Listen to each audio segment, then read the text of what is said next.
It's Thursday, and what do we do every Thursday? We join in with our awesome 3 co-hostesses for Fairy Garden Thursday. It's an open collab. Anyone can join in any Thursday, anytime. And even if you're a day early or a day late, it's still okay with us.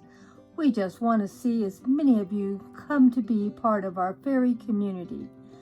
And like I say, come and see what my awesome friend has done.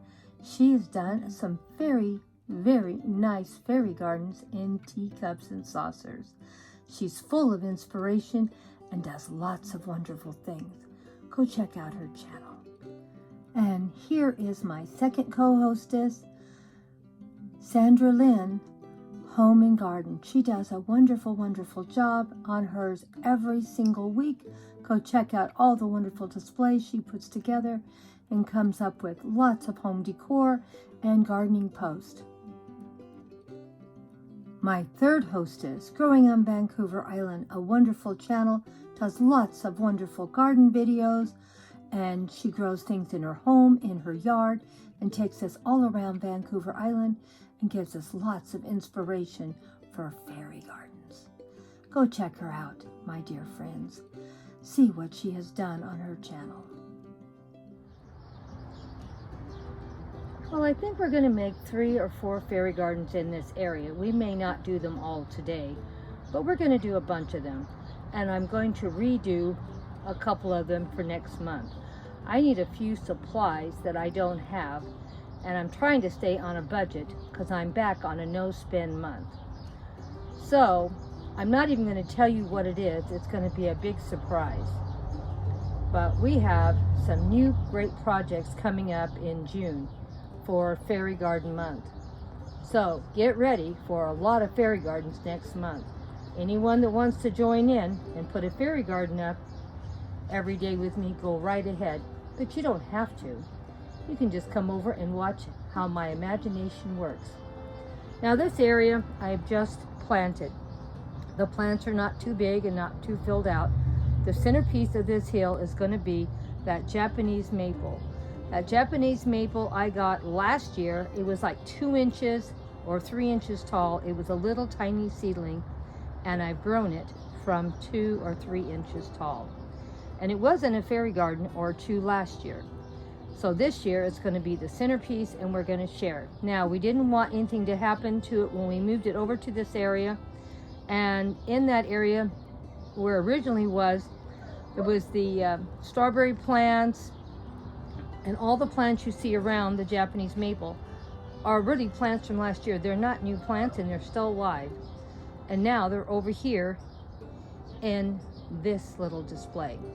And I thought all the plants did great. Nobody died, and everyone is healthy and doing great. Now, let's get busy and put a fairy garden together.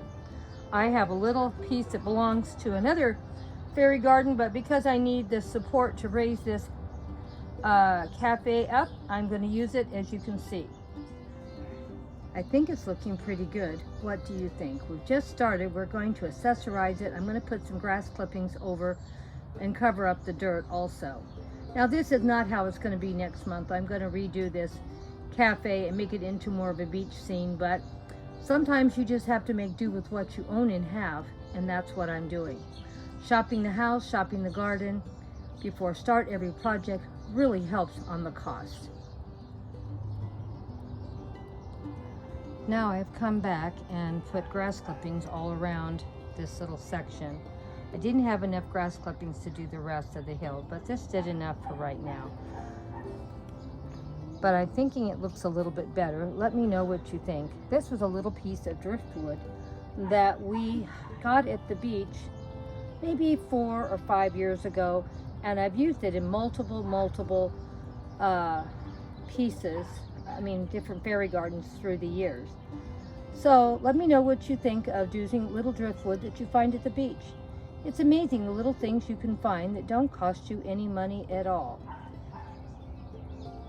Now, this is not as nice as I would have liked, but I'm doing this on a really strict budget. The only thing that we spent money on was that little cafe. Everything else, all the plants, everything has already been in past post, and have been used in multiple posts, in fact, because every one of these plants I have had in different posts in their containers before I took them out. I wanted to get my money's worth out of them. As you know, I like to do as much as I can by reusing stuff I already have. I would have loved to have bought another 3 or 4 of these ground covers, but I couldn't find any more to buy. So I used one big piece in the front for a statement. What do you think? Thought it turned out pretty good. We're going to go get a few more little accessories, and we're not going to do too much because I'm going to make a big production with this cafe next month. So be sure to stop by and see what I do. Pinky wandered down by the water edge, and what did she see? 3 little mermaids sunning themselves in the sun out of the water. Oh my gosh, she got so excited. She had never seen a mermaid before, and they were very friendly and very nice. This was a wonderful time to come down early in the morning before anyone was stirring. Now she knows what time to come and see the mermaids. First thing in the morning. And they all had a great talk and a great time. She asked them all kinds of questions that only mermaids would know the answers to. Didn't this turn out wonderful? A nice little display in the garden. And Pinky had been making that sandcastle for the last month, trying to make it so beautiful, and she had no idea the mermaids were right near her all the time. She said, well, I'll have to come back again and visit.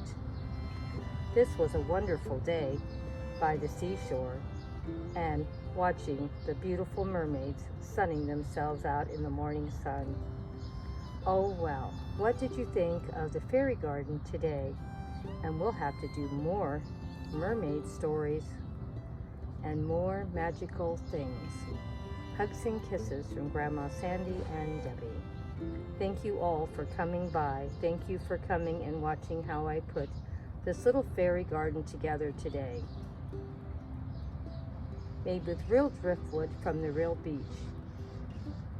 And our ground cover hopefully is going to fill up this whole area eventually. And of course, we're going to have a beautiful Japanese maple soon.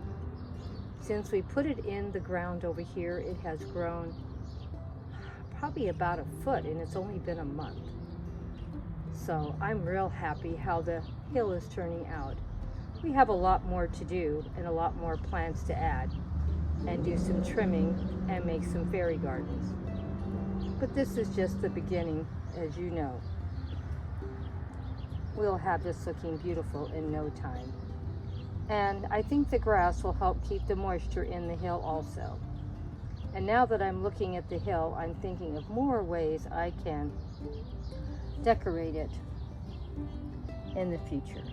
We will have a nice little fairy village up on this hill and lots of more containers full of fairies and fairy homes. So come back again next Thursday for Fairy Garden Thursday. And let's hope we get more of you wanting to join in. And don't forget, in June, it will be Fairy Month.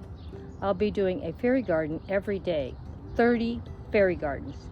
Do you think I can do it? I think I can. I think I can. I think I can. You just have to keep thinking positive. But this is what I did today. It was a simple little fairy garden. The only cost was the cafe. The Pinky, I've had her since last year, and I've also had the mermaid since last year, and the sandcastle. And the little driftwood, I've probably had it 4 or 5 years, and all these plants have been in past posts.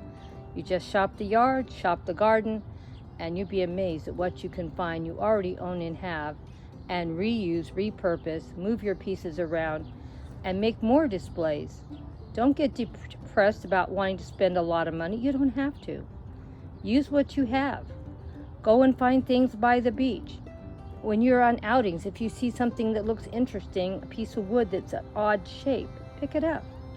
You might be able to use it in a fairy garden. I do it all the time. Well, see you next week for Fairy Garden Thursday, my dear friends. Hope you enjoyed what we shared today.